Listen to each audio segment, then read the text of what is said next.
Welcome back, everyone. Toy Shiz here, and we're back yet again for another McFarlane Toys DC Multiverse video. Today, I got a bit of a twofer for you. First and foremost, because I thought, well, this is going to be the only figure we're going to be looking at today. Lo and behold, I went to GameStop.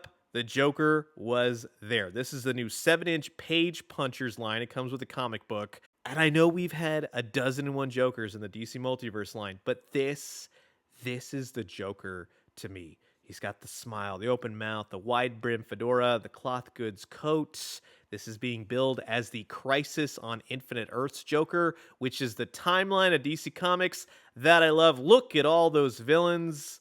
Man, oh man, wouldn't that be great to see every single one of those made? Like I said, I picked mine up at GameStop. He was $30. Here's the barcode. Doesn't seem to be too hard to grab as of right now, but we'll see how this figure is going to turn out. And then lo and behold, like I said, I thought this would be the only figure we're going to be looking at today. I got a text from Best Buy, said, hey, your order's on the way. And about 3 hours later, Jonathan Crane, the Scarecrow, showed up on my doorstep. This is another figure, much like the Joker, I have high hopes for because I think they both look fantastic. Now, keep an eye on this artwork on the back. While I do like a more Jack Skellington, Ichabod Crane Scarecrow, I tend to like it more in the animated format. I think that works because it's more of a suspension of belief in that sense. When it comes to action figures, when it comes to comic books, the figure and how his build is, that's kind of how I like the Scarecrow. But we'll see how it really looks once I have it in hand. Here's the barcode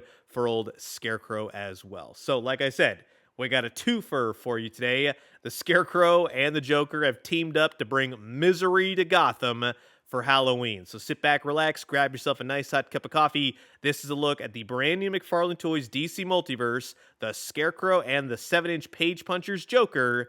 Here we go. All right, so now here is everything taken out of the packaging. And unlike the 2-pack that we looked at yesterday, well, these figures actually come with accessories. Well, I should say one comes with an accessory, the other one's got two. But at least there's something in the box that would help bring these characters to life. Case in point, the Joker. We're finally back to using guns. We've been doing this for a while, but as I originally said when I first saw the reveal for this, I thought, is this the wrong gun? Having it in hand, well, I don't care for the handle all too much. I would say, yes, this is an appropriate gun for the Joker, and I totally dig it. The Joker himself, this is a very fun figure because he's got the wide brim hat, which looks fantastic. When you got him looking down, you just see the smile. I love how his mouth is open. He's having a wild time. That is the Joker. No, I'm not too hard up on the fact that you can't remove the hat. I kind of like it because it goes with this look for the Joker. The jacket is very thin, but it works with what you're doing for a $30 figure. It's the same Joker body we've seen, but they gave him pinstripes on his pants. That's a plus. And they've seemingly painted everything that you would expect, like the flower on his lapel, and you have his bolo tie, and you got different colors for the vest and the shirts. That is cool.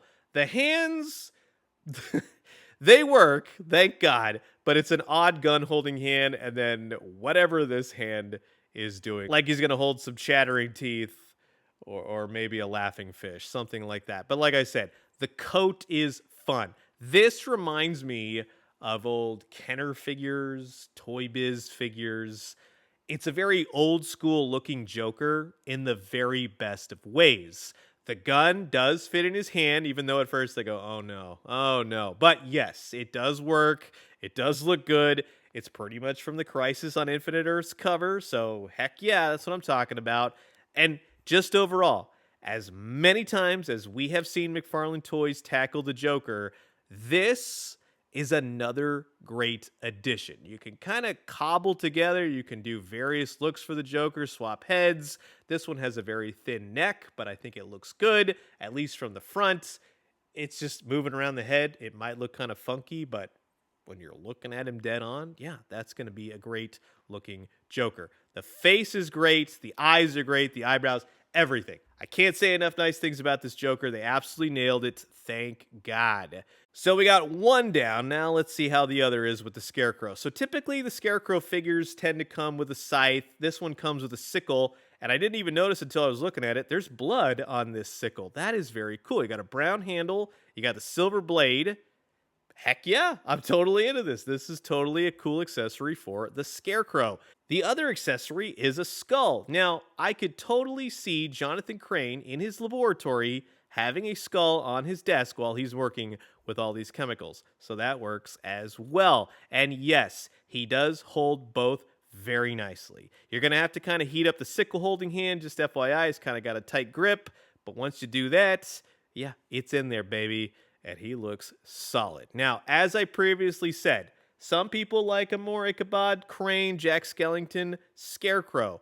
And yes, that does look cool, but I think in terms of what I like with the Scarecrow, with the era of the Scarecrow and everything else, this is awesome. He's got straw. He's got the straw hat. He has the burlap sack face. Everything is painted. All of the rope is painted. Everything looks fantastic. Red eyes, the parts of the mask, the stitching of the mask. This is what I think of when I think the Scarecrow. Now, as I said, you're going to have to heat up this hand if you want him to get him holding the sickle. You could also put a gun in there, potentially. It is kind of a tight grip, though. And then this outstretched hand is his fear toxin hand. He's going to douse Batman or any of his victims. It shoots out of his gloves.